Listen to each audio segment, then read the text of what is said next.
Good evening, everyone. Let me begin by asking you this. How often do you interpret silence as absence? As though nothing is happening, as though your prayers have gone unanswered? What if I told you that silence is not a void, but an invitation, a doorway to something extraordinary? When God answers in silence, it's not because he's ignoring us. No, it's because we are being called to listen on a deeper level.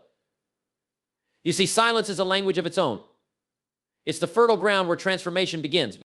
It's the place where we stop looking outward for answers and start aligning our inner world with the infinite intelligence that governs all life. Silence forces us to pause. In that pause, we confront our impatience, our doubts, our fears.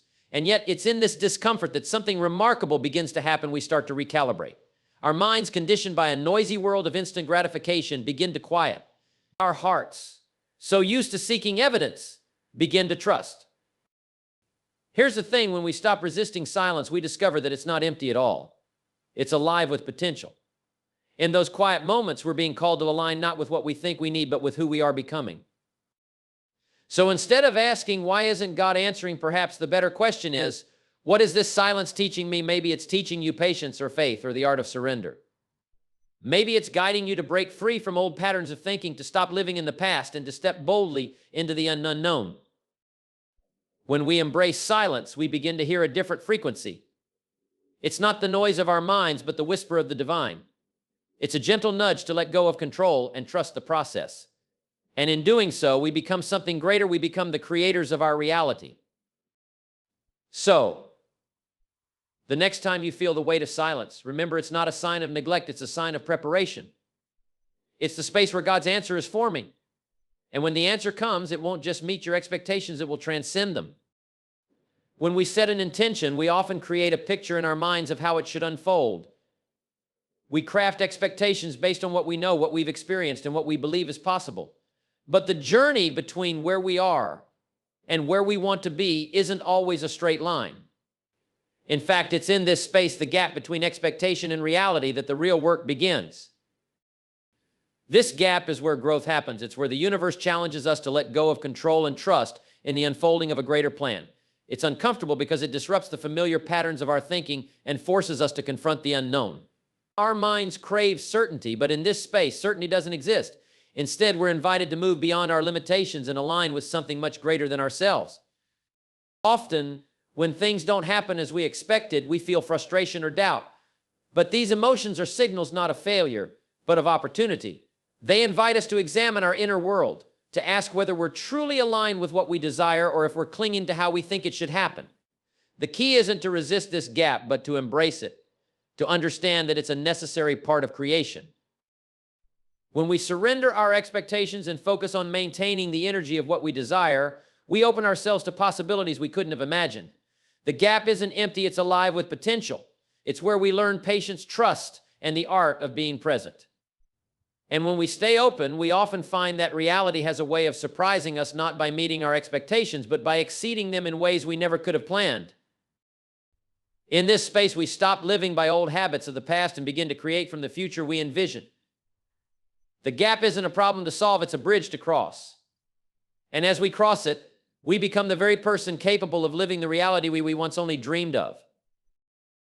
When faced with challenges or unmet desires, we often find ourselves caught in a loop of frustration, doubt, or fear.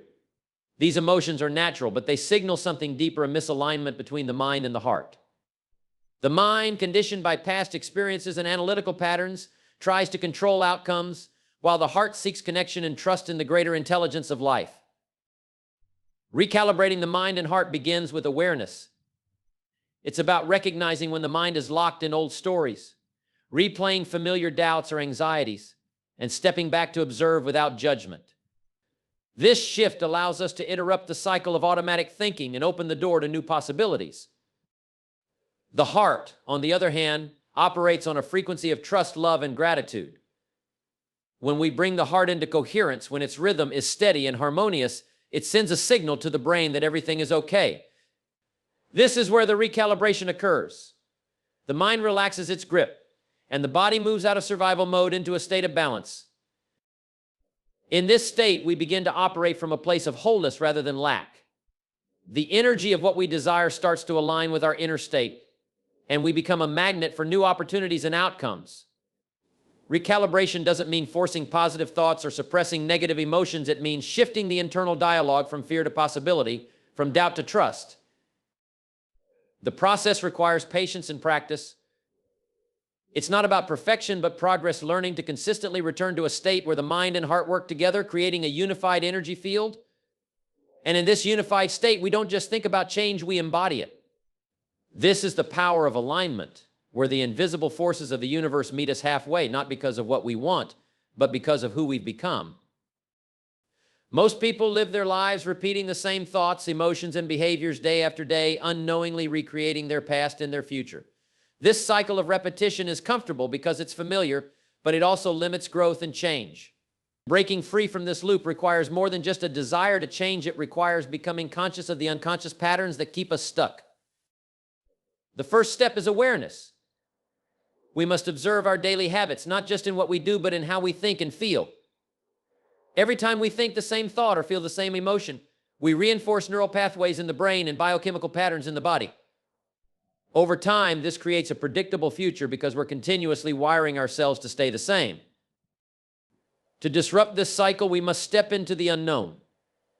The unknown is uncomfortable because it requires us to think and act in ways we've never done before. It challenges us to break free from the identity we've constructed based on our past experiences and step into a new version of ourselves. This is where transformation begins, not by reacting to life, but by consciously choosing a different way of being. The process is about replacing unconscious habits with deliberate choices. Instead of waking up and immediately replaying the stress of yesterday, we pause and set a new intention for the day. Instead of reacting to situations with old emotional patterns, we practice staying present and responding from a place of clarity and empowerment. Breaking the habit of repetition isn't easy because the body often resists. It's been conditioned to feel a certain way and change feels unnatural. But with consistent effort, the old patterns weaken and new ones take their place.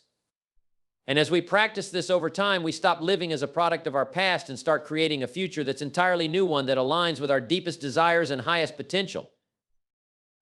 Every thought we think, every emotion we feel, carries a frequency, a vibrational signal we broadcast into the quantum field. This field doesn't respond to what we say we want, it responds to the energy we're emitting. If we're stuck in feelings of fear, doubt, or lack, we're broadcasting a low frequency that aligns with more of the same. Tuning into a higher frequency means shifting this energy to align with the outcomes we truly desire. The process begins with awareness of our current state. Are we operating from a place of stress and survival, or from a state of gratitude, love, and possibility? Lower frequencies are tied to the survival emotions that keep us tethered to the past, while higher frequencies are linked to elevated emotions that connect us to the infinite potential of the present moment. To shift our frequency, we must elevate our emotions intentionally. This means practicing gratitude not for what we've already received, but for what's yet to come, as though it's already here. It's about embodying the energy of the future we want to create, not just thinking about it, but feeling it with every cell in our body. This requires stepping out of the habitual patterns of the mind and connecting deeply with the heart. The heart is the key. It generates a powerful electromagnetic field that, when coherent, amplifies our signal to the quantum field. When we combine a clear intention in the mind with an elevated emotion in the heart, we create a state of alignment that tunes us to a higher frequency. In this state, we move beyond the limitations of matter and time. We're no longer waiting for external circumstances to change. Instead, we become the change. And as we sustain this elevated energy, the field begins to reorganize around us, drawing in experiences, people, and opportunities that match the new frequency we're broadcasting. This is how we become creators of our reality, not by chance, but by design. In the rush of daily life, we often become so identified with our thoughts and emotions that we lose the ability to see them for what they are: temporary patterns of the mind and body. Instead, we react automatically, replaying the same cycles of behavior and experience. But there is another way, a way to step outside of these patterns and see ourselves with clarity. This is the power of becoming the observer. To become the observer means to detach from the story we've been living and simply notice it. It's not about judging or suppressing what we feel, but about witnessing it with curiosity and awareness. When we do this, we stop being the victim of our internal dialogue and start becoming the master of it. Observation creates space. In this space, we recognize that we are not our thoughts, we are the consciousness aware of those thoughts. We are not our emotions, we are the awareness experiencing them. This subtle but profound shift allows us to move from reaction to response, from being controlled by our environment to influencing it. As the observer, we notice patterns we were once blind to, the repeated triggers, the habitual emotional responses, the limiting beliefs that have been driving our behavior. And in this awareness, we gain the power to choose differently. We can consciously decide to break free from old patterns and replace them with new ones that align with our greater potential. This practice requires presence. It means stepping out of the autopilot of the past and into the moment where all change is possible. By observing without judgment, we begin to calm the mind, regulate the emotions, and open ourselves to a higher state of being. Through consistent practice, becoming the observer transforms our experience of life. We stop living reactively and start living intentionally. In this elevated state of awareness, we don't just notice the external world differently, we begin to transform it from within.